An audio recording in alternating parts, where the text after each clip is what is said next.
Assalamualaikum warahmatullahi wabarakatuh.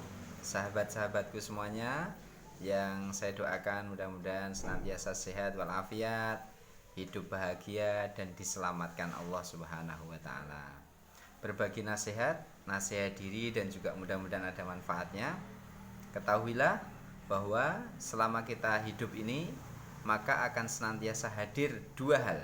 Ya, ada dua hal yang akan senantiasa menghampiri kita dalam hidup ini, di mana dua hal itu manusia ada yang berbeda-beda menanggapinya. Ya, ada yang positif, ada yang negatif, ada yang dengan duanya ini hadir manusia selamat, ada yang dengan keduanya ini hadir manusia celaka, terperosok, salah jalan. Ahasiban nas ayyutraku ayyakulu amanna wa hum la yuftanun, dalam surat Al-Ankabut. Apakah manusia mengira dia dibiarkan saja mengatakan saya telah beriman, percaya kepada Allah, sedangkan tidak diuji?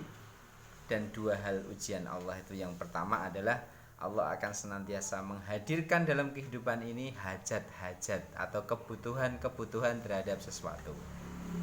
Banyak orang yang butuh, lalu dia takarrub, ya, sholat, khusyuk, beribadah, mohon, berdoa kepada Allah, dan itu betul. Tetapi ada orang yang punya kebutuhan terhadap sesuatu, justru dia mintanya kepada selain Allah Subhanahu wa taala. Dia tidak mengenal Allah saat dia butuh. Maka itu orang-orang yang celaka dan sesat. Nah, dengan hadirnya kebutuhan kita pada sesuatu, maka sebetulnya Allah mengundang diri kita. Ayo ke sini, karena aku yang bisa mengabulkan segala hajat. Faya qadiyal hajat. Maka beruntunglah kita yang ketika Allah hadirkan hajat atau kebutuhan, baik kecil maupun besar, baik kebutuhan dunia maupun kebutuhan akhirat, lalu kita mendekat kepada Allah. Beruntunglah kita. Dan juga kita dicontohkan oleh Nabi, hajat dunia dan hajat akhirat itu harus senantiasa kita topang dengan doa, Rabbana atina fid dunya hasanah wa fil akhirati hasanah wa qina adzabannar. Sering-seringlah doa itu. Karena doa itu adalah doa sapu jagat, doa untuk keseluruhan hajat-hajat kita, hajat dunia maupun hajat akhirat. Yang kedua, Allah akan hadirkan dalam kehidupan kita ini adalah al-mas'alah. Masalah, suatu problem yang kita menghendaki solusi atau selesainya persoalan itu. Dan itu akan terus ada dalam kehidupan kita. Maka kita harus siap mental bahwa datangnya masalah itu sebetulnya undangan Allah supaya kita menghadap dan bermohon kepadanya. Nah, masalah ini bentuknya beda-beda, tapi persamaannya setiap masalah menyempitkan hati.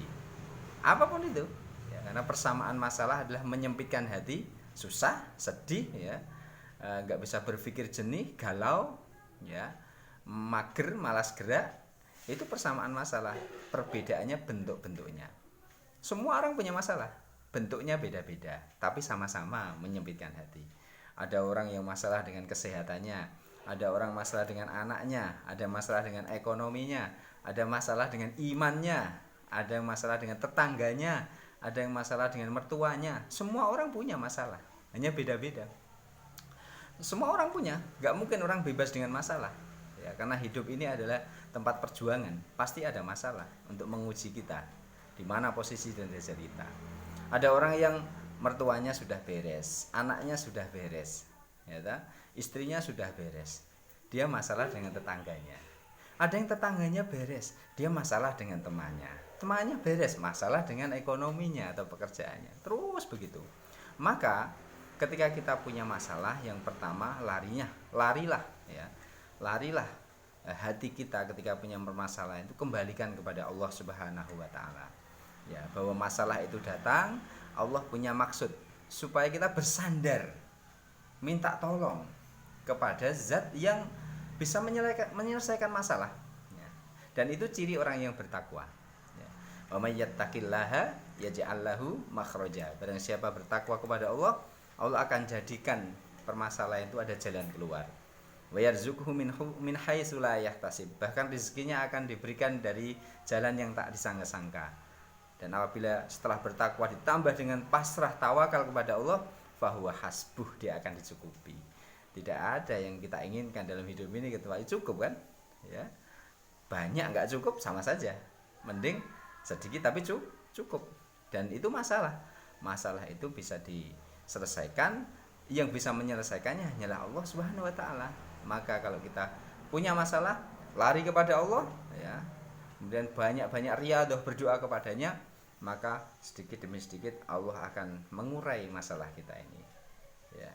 Karena masalah yang berat atau masalah yang ringan itu sebetulnya kuncinya ada di adanya solusi atau tidak. Bolehlah kita dalam hidup ini mendapatkan masalah yang besar. Jangan khawatir. Ya, masalah besar itu jadi ringan apabila apa? Allah sediakan, hadirkan solusinya.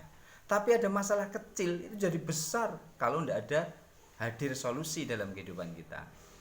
Sakit gigi ini kan masalah kecil, sepele, tapi gak duwe obat, gak weruh obate, ya jadi masalah besar. Ya. Masalah rumah tangga besar, tapi ada solusi, jadi masalah kecil. Maka kita bermohon kepada Allah supaya masalah-masalah kita ini diselesaikan olehnya. Allahumma inna nas'aluka khairal mas'alah wa khairat du'a wa khairan najah wa khairal ilmi wa khairal amal wa khairas sawab wa khairal hayat wa khairal mamat wa tsabbitna wa sakil mawazinana wa haqiq imanana warfa' darajatana wa taqabbal salatana wa ghfir khati'atana wa nas'alukal ula minal jannah wa na'udzubika min sakhatika wan nar. Ini doa-doa yang menguatkan kita agar setiap hadir hajat dalam kehidupan kita, hadir masalah dalam kehidupan kita, jangan lupa Allah bersama kita. Undangan dari Allah kepada kita untuk kita mendekat takarrub kepadanya. Mudah-mudahan manfaat. Pada episode berikutnya kita akan membahas mengapa Allah menguji hidup kita ini. Untuk apa ujian itu didatangkan kepada kita. Terima kasih. Assalamualaikum warahmatullahi wabarakatuh.